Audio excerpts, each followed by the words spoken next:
I've procrastinated filming this video for about 3 weeks now.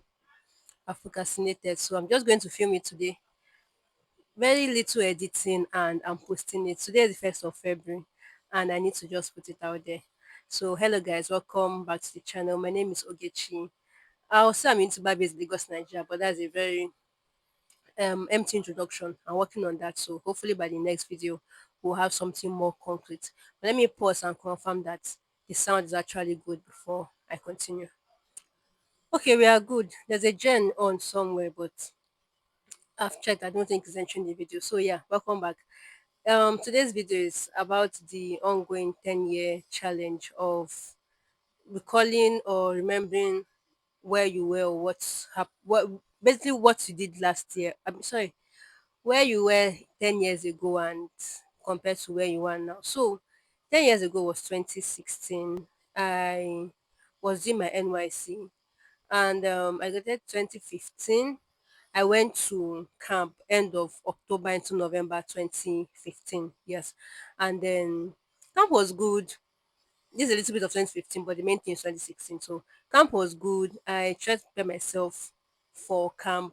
I was actually scared because everything I heard about camp was you suffer, and all those things. So I did all the research I could do. Then I didn't know like, about YouTube and all. So all my research was on Google. I don't even think anybody even documented their, their experience on YouTube there. I don't think so. But I just did Google searches. I read everything, all the articles that people had put out on their experience in NYC camp. And then my elder sister there, she had one NYC handbook. I read that book cover to cover. I was prepared. I got everything I needed or I thought I would need for camp. And I was posted to Kwara State. It was a good experience. I remember the morning I went to camp, I was not scared. I was more like excited or just there. And it was not my first time traveling out of Lagos on my own, but it was kind of like the first time traveling within Nigeria on my own. I schooled a bit in Benin for about 2 years, and so I had that experience. But then traveling within Nigeria, but to another state on my own, it was the first time. But everything went well. I remember getting to camp. I knew that the soldiers would do all the military stuff and all. So when we got there at the gates, we're like, carry your box on your head and all that. I'm like, all right. I went to military secondary school, so it was not new to me. I mean, in school then they'll flog you and all, but yeah, nobody's going to flog me. But the whole military stuff was not new to me at all. And when we finally got our rooms, I would say God placed somebody in my life. She was my bunkmate. And from the first day, no me, smallish, quiet, shy. My plan was just face your front and then just kind of like maybe lock up. But after dropping our boxes in the room, I was about going out for registration and she was like, wait for me, let's go together. I'm like, okay. And we went together and from that day we're just friends, we're close. Through her I made friends and camp was very interesting. So everything I was expecting, all the problem here, wahala here, so far here, I did not experience anything. Even the things I even got to take to camp with me, I did not I did not use them because I was taking care of in camp. Not I won't speak much about that, but camp experience was a good one. This was 2015. So we left camp November and I got posted to a PPA, a private school. So I went there and then they rejected me. We're four posted there, they rejected two of us. No problem. Then I got posted to a government school. So before then, I did not know that Kwara State was predominantly Muslim.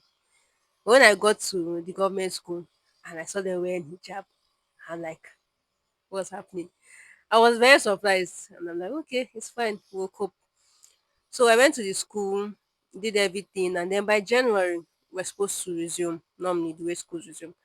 And January came, January 2016 now, the 10 years form now came, and then I went to the school and they were on strike. So the whole of January and then I think maybe February or part of February, I was not doing anything. I was just lounging. We go for clearance, we get paid alawi because at least I'm ready to work, but you don't have work for me. So I was not doing anything. Then later on, school resumed, and I was supposed to. I was teaching JS3 basic science. It was okay. It was a nice experience. Nothing much about that, but 2016 was an experience for me. 2016 was my first time like living on my own and then earning to how will I put it now? Earning salary basically to take care of myself. So before then, I was investing, getting pocket money, and also I was not working. I did IT and all, but that I was never paid when IT, so I didn't have the experience of working to foot your bills. So 2016 was the first time I had that experience. And now 10 years later, maybe people ask or maybe people say things like, "Oh, you have people taking care of you, maybe parents giving you money or somebody somewhere giving you money." I just laugh because if I'm not serious. But 2016, I was working NYC. You have to go to PPA. You have to do the work that you're supposed to do. And then you go for clearance and you get paid. I learned how to start budgeting, set money aside for this and that. I was living comfortably, honestly. But there were bills to pay and all that. So that was an experience for me. I would say 2016 kind of shaped me, yes, in a way, into who I am now and who I'm still becoming, because that was like my first experience with adulthood. With the whole thing of, oh, you become an adult, you take care of yourself and all, there's no switch between you just being a person and then stepping into adulthood. There's no like gates or passage or time frame to make that move. Before you know, you're just an adult. So that's 2016 actually shaped me into who I am now. And when I look back at 2016 or the last 10 years, it has been an experience. I have grown, I have learned, I have made mistakes, and I'm still learning and improving.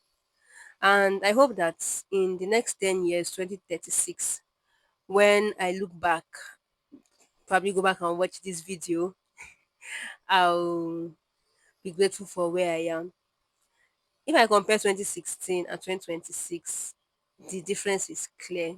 The my where I was physically, mentally, and otherwise, two different places, two different people, not 100% different, but in a very good way different.